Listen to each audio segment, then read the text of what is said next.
말이 날카로운 사람은 대개 스스로를 지키고 싶어 하는 사람이다. 그의 말끝은 남을 베기 위한 칼처럼 보이지만 사실은 자신을 향한 세상의 공격을 막기 위한 방패다. 쇼펜하우어는 인간은 고통으로부터 자신을 보호하기 위해 공격성을 발휘한다고 말했다. 그의 철학은 냉정하다. 그는 인간의 본질을 고통의 회피자로 보았다. 날선 언어는 상대를 제압하려는 의지가 아니라 무력감 속에서 자신이 무너지지 않기 위한 몸부림이다. 말이 거칠어질수록 그 사람의 내면은 더 약해져 있다. 자기 방어가 과도한 사람은 관계에서 늘 경계심을 품고 산다. 먼저 상처 주면 덜 아플 거야. 이것이 그들의 무의식이다. 현실에서 우리는 이런 사람을 피하거나 미워한다. 그러나 철학적 관점에서 보면 그들은 아직 자기 자신과 싸우는 중이다. 그 싸움의 본질은 나는 약하지 않다는 자기 최면이다. 그러니 그런 사람을 만났을 때 정답은 반격이 아니다. 그의 공격성에 반응하면 당신 또한 그 싸움의 일부가 된다. 침묵과 거리두기가 최선의 응답이다.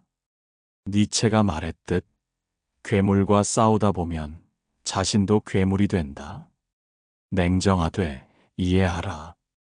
그의 칼은 당신을 향해 있지만 그 끝은 이미 자기 가슴에 꽂혀 있다. 말이 날카로운 사람은 권력을 잃은 경험이 있다. 그들은 언어로 세상을 통제하려 한다. 니체는 언어는 힘의 도구이며 말은 권력 의지의 표현이라 했다.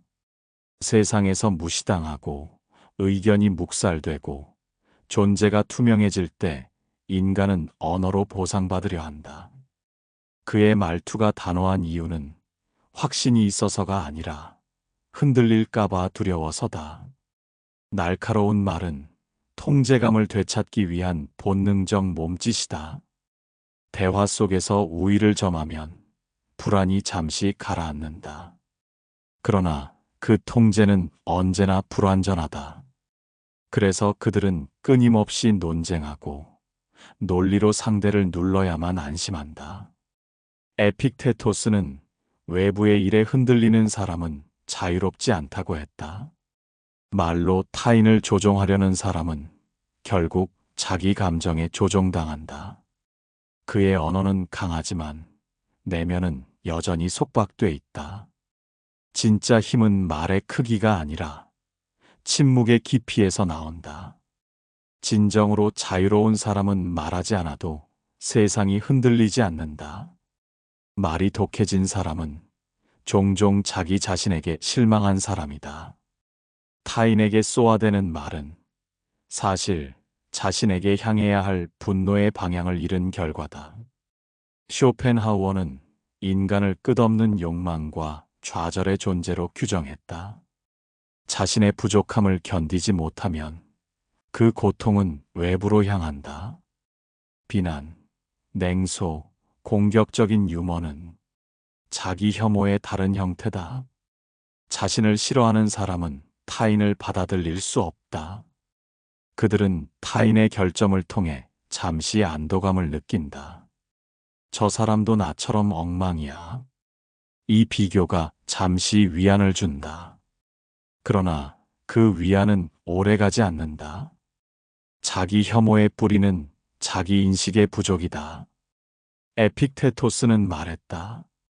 자신을 통제할 수 없는 자는 아무것도 통제할 수 없다. 자기 비판을 멈추지 못하는 사람일수록 남에게 더 가혹해진다. 그러므로 날카로운 사람을 볼 때 그를 불쌍히 여겨라. 그의 칼날은 사실 자기 목을 겨누고 있다.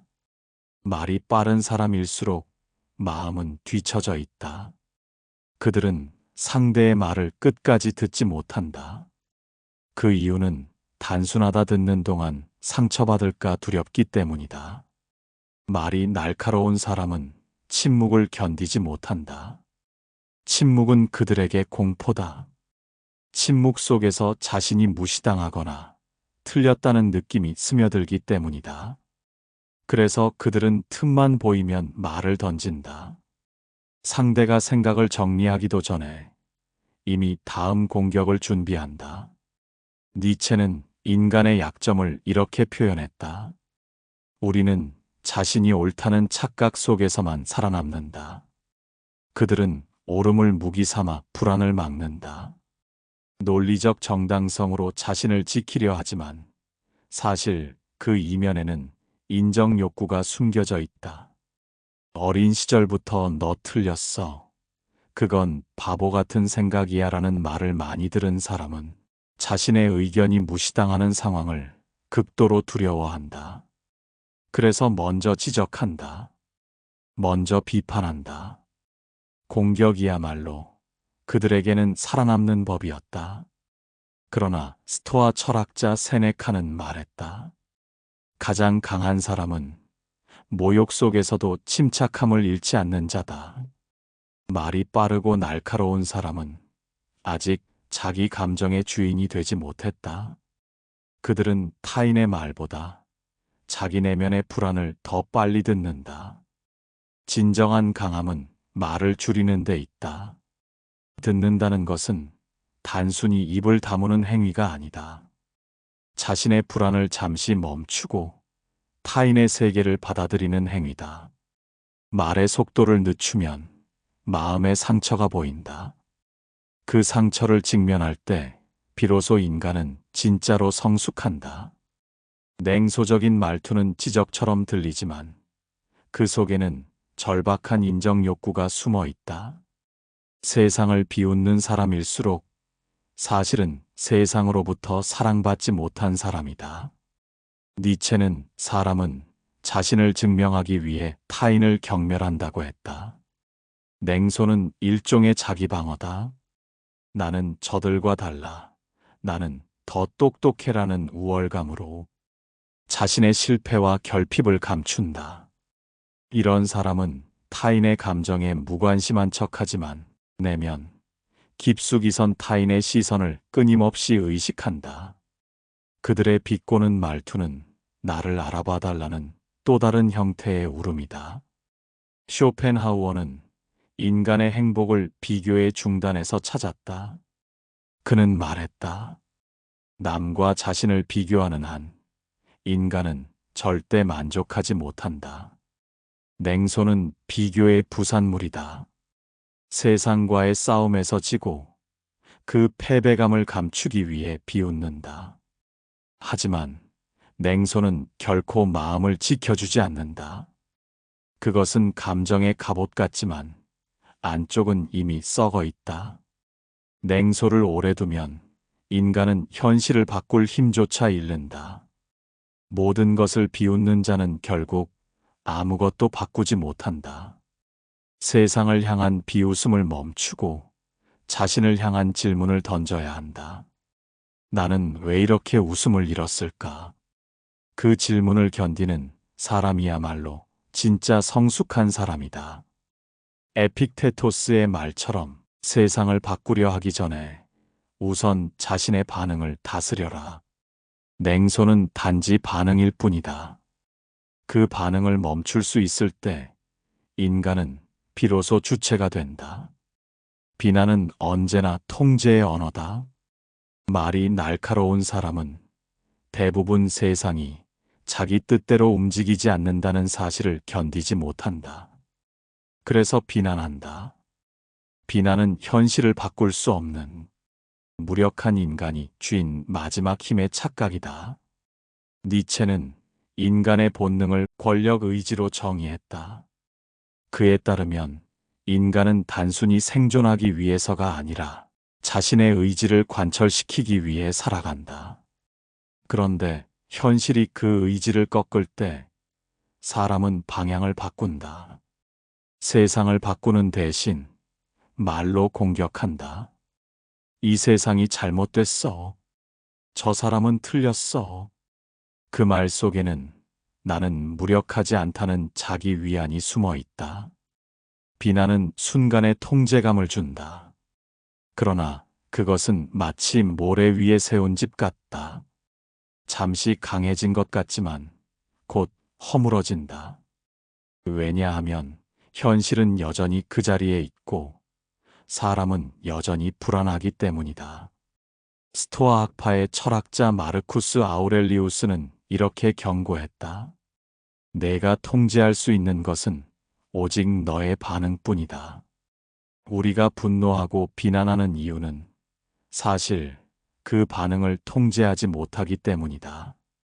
감정이 나를 다스리는 순간 나는 세상에 끌려다니는 존재가 된다. 비난을 멈추는 것은 세상을 포기하는 게 아니다. 그것은 통제의 방향을 바꾸는 일이다. 밖을 통제하려 하지 말고 내면의 반응을 통제하라. 그것이 진짜 힘이다. 현명한 사람은 불완전한 세상을 받아들인다. 불합리 속에서도 평온을 유지하는 법을 안다. 그들은 세상을 욕하기보다 자기 마음의 질서를 세운다. 쇼펜하우어는 말한다. 현자는 세상이 아니라 자기 욕망을 다스린다. 결국 비난은 세상을 바꾸지 못하지만 자제는 인간을 바꾼다. 비난을 멈추는 순간 인간은 세상과 싸우는 존재에서 자기 자신을 다스리는 주체로 거듭난다. 그리고 그때 비로소 말은 칼이 아니라 빛이 된다. 그 빛은 타인을 찌르지 않고 나 자신을 비춘다. 말이 공격적인 사람은 겉보기엔 강하다. 하지만 철학적으로 보면 그는 늘 두려움 속에서 산다. 두려움이 깊을수록 말은 더 거칠어진다. 에픽테토스는 인간의 고통을 통제할 수 없는 것에 대한 집착으로 설명했다. 공격적인 사람은 통제할 수 없는 타인을 마주할 때 불안을 느낀다. 그 불안이 폭력적인 언어로 바뀌는 것이다. 내가 불안하다는 걸 들키면 안 돼. 그 마음이 그들을 말의 폭격수로 만든다.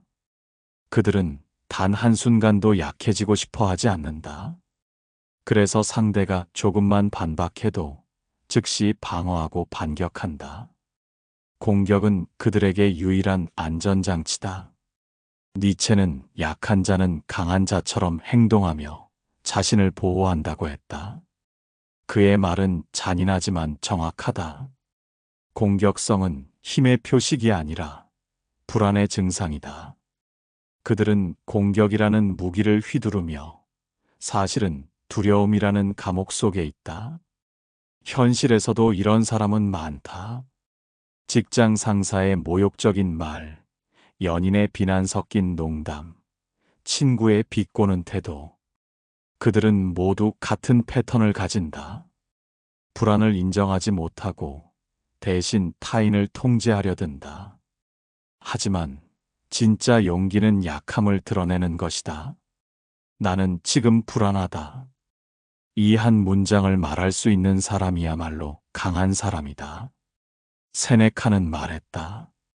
분노는 두려움의 다른 얼굴이다. 두려움을 직시하면 분노는 사라진다. 두려움을 숨기면 분노는 폭발한다. 공격적인 사람을 만났을 때 그들의 분노에 휘말리지 마라.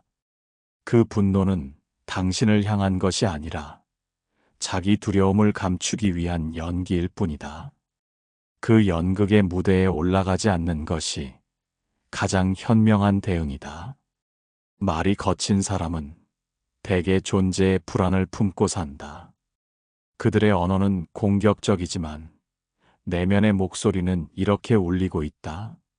나는 사라질까봐 두렵다. 니체는 인간의 근원적 욕망을 의미의 욕망이라 했다. 인간은 단순히 살아가는 것만으로는 만족하지 못한다. 나는 어떤 존재인가? 나는 누군가에게 필요한가? 이 질문에 답을 얻지 못하면 존재는 불안에 잠식된다. 그 불안을 견디지 못하는 사람은 말로 자신을 증명하려 한다. 자신의 의견을 강요하고 논리로 상대를 제압하며 자신의 존재감을 말로 새겨넣는다. 내가 옳다는 말은 곧 나는 존재한다는 선언이 된다. 하지만 그 존재감은 매우 불안정하다. 말로 세운 자존감은 언제나 무너질 위험 속에 있다. 누군가 반박하면 그의 세계 전체가 흔들린다. 그래서 그들은 끊임없이 싸운다. 존재를 지키기 위해 말을 더 세게 휘두른다. 쇼펜하우어는 말했다. 타인의 인정을 바라는 순간 너는 타인의 노예가 된다. 거친 말을 쓰는 사람은 스스로 자유롭다고 믿지만 사실은 세상의 시선에 가장 묶여 있는 사람이다. 그들은 타인의 반응이 없으면 자신이 사라진다고 느낀다. 이 불안은 현대 사회에서 더 심화된다. SNS와 비교 문화 속에서 존재의 증명은 말의 전쟁으로 변했다. 더 세게 주장하고 더 자극적으로 표현해야 살아남는다. 침착한 말은 묻히고 자극적인 말만 살아남는다. 그 속에서 인간은 점점 더 거칠어지고 불안은 더 커진다. 스토아 학파는 이 불안의 악순환을 일찍이 경고했다. 그들은 자기 인식의 훈련을 통해 존재의 평온을 찾으려 했다. 마르쿠스 아우렐리우스는 말했다. 남이 너를 알아주지 않아도 괜찮다. 너 자신이 내 존재를 알고 있다면 충분하다. 존재의 불안을 잠재우는 길은 세상을 설득하는 것이 아니라 자기 존재를 스스로 승인하는 것이다. 내 말이 강해야만 내가 존재하는 게 아니라 내가 고요하게 있을 수 있을 때 진짜로 존재하는 것이다. 그러니 말이 거친 사람을 볼 때 그를 단순히 무례하다고 단정하지 마라. 그는 사실 존재의 무게를 감당하지 못해 언어로 자신을 지탱하는 중이다. 그리고 그 불안은 우리 모두의 그림자이기도 하다. 말로 타인을 깎아내리는 사람은 결국 자신을 의심하는 사람이다. 그는 타인의 결점을 통해서만 자신의 우월감을 확인한다. 저 사람보단 내가 낫다 이 비교의 주문이 무너지면 그는 공허 속으로 떨어진다. 쇼펜하우어는 인간의 본성을 결핍의 의지라 했다. 인간은 스스로의 부족함을 느낄 때마다 외부로 눈을 돌린다. 타인을 비난하고 깎아내리며 스스로를 조금이라도 높이려 한다. 하지만 그 행위는 잠시만 작동한다. 그 후에는 더 큰 허무가 찾아온다. 왜냐하면 비교는 끝이 없기 때문이다. 이런 사람은 자신을 사랑하지 못한다. 그는 자기 가치의 근거를 타인의 실패에서 찾는다. 니체의 말처럼 약한 자는 남을 끌어내림으로써만 자신을 세운다. 그에게 타인은 존재를 떠받치는 발판이다. 그 발판이 사라지면 그는 곧 무너진다. 심리학에서도 이 현상을 자기 확증의 보상이라 부른다. 자존감이 낮을수록 사람은 타인의 잘못을 더 민감하게 찾아낸다. 그것이 자기 존재를 지탱하는 유일한 근거이기 때문이다. 그래서 이런 사람은 타인의 실수를 놓치지 않는다. 그 순간만큼은 자신이 옳고 자신이 의미 있는 사람처럼 느껴지기 때문이다. 그러나 철학적으로 보면 그 행위는 자기 파괴에 가깝다. 타인의 결점을 바라보는 눈은 결국 자기 자신에게도 향하기 마련이다. 세상을 향한 비난의 칼날은 언젠가 자신을 찌른다. 스토아 학파의 철학자 에픽테토스는 이렇게 말했다. 남의 잘못을 들추지 말라. 그것은 내 마음의 평화를 파괴한다. 남을 낮출수록 내면은 더 불안해진다. 비교의 대상이 늘어날수록 평온은 멀어진다. 진짜 강한 사람은 남의 결점을 들추지 않는다.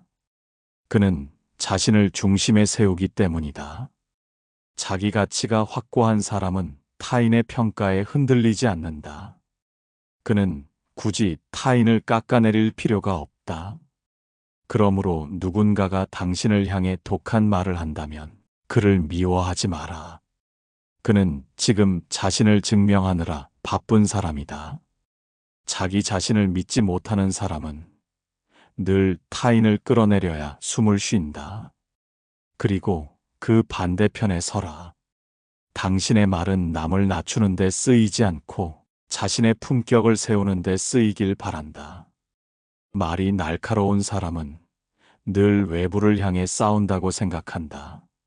하지만 철학적으로 보면 그 칼은 언제나 자신을 향하고 있다. 그는 남을 상처 입히는 동시에 자기 마음을 베어내고 있다.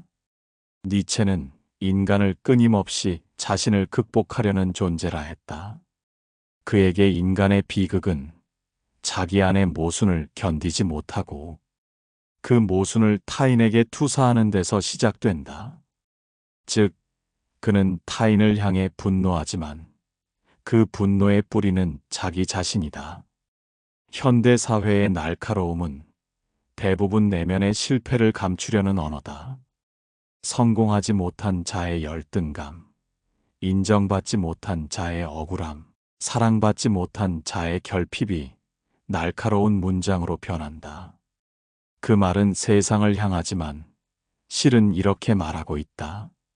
나는 아직 나 자신을 받아들이지 못했다. 쇼펜하우어는 인간의 불행은 스스로에 대한 불만에서 비롯된다고 했다.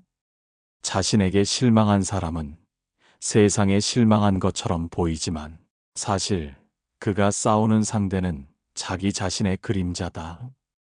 그래서 그의 말은 언제나 피투성이가 된다. 남을 베지만 그 피는 결국 자신의 손에 묻는다.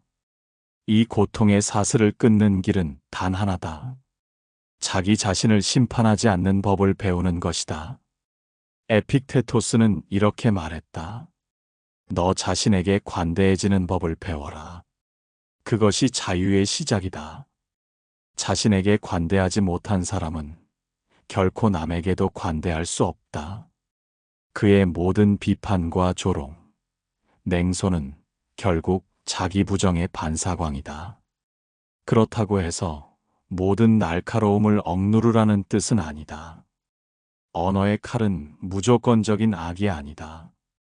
그 칼이 진실을 가리킬 때 그것은 통찰이 된다.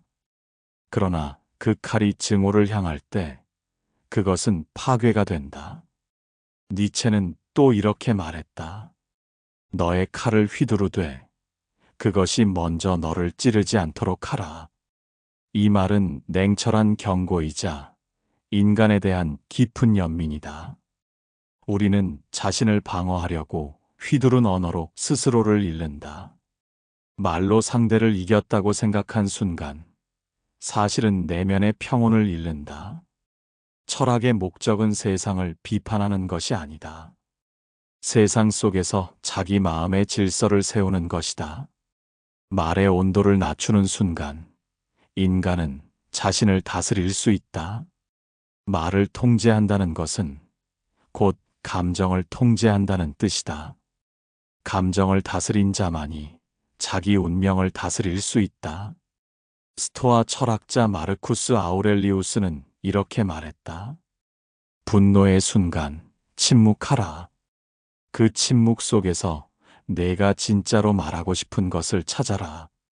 그것이 철학이 가르치는 언어의 품격이다. 날카로운 말을 멈춘다는 것은 단지 착하게 말하라는 윤리의 문제가 아니다. 그것은 자기 존재의 중심을 회복하는 행위다. 말을 다스릴 줄 아는 사람만이 자신을 다스릴 수 있다. 그리고 자기 자신을 다스릴 줄 아는 사람만이 세상과 평화롭게 공존할 수 있다. 결국 말의 온도는 삶의 온도다. 당신의 말이 따뜻해질 때 세상도 조금은 부드러워진다. 날카로운 말을 삼키는 그 순간 인간은 성장한다. 그 침묵 속에서 비로소 철학이 시작된다. 말이 날카로워질수록 마음은 약해진다. 그 말의 칼끝이 자신에게 닿지 않도록 오늘부터 한 번 더 생각하고 말하자.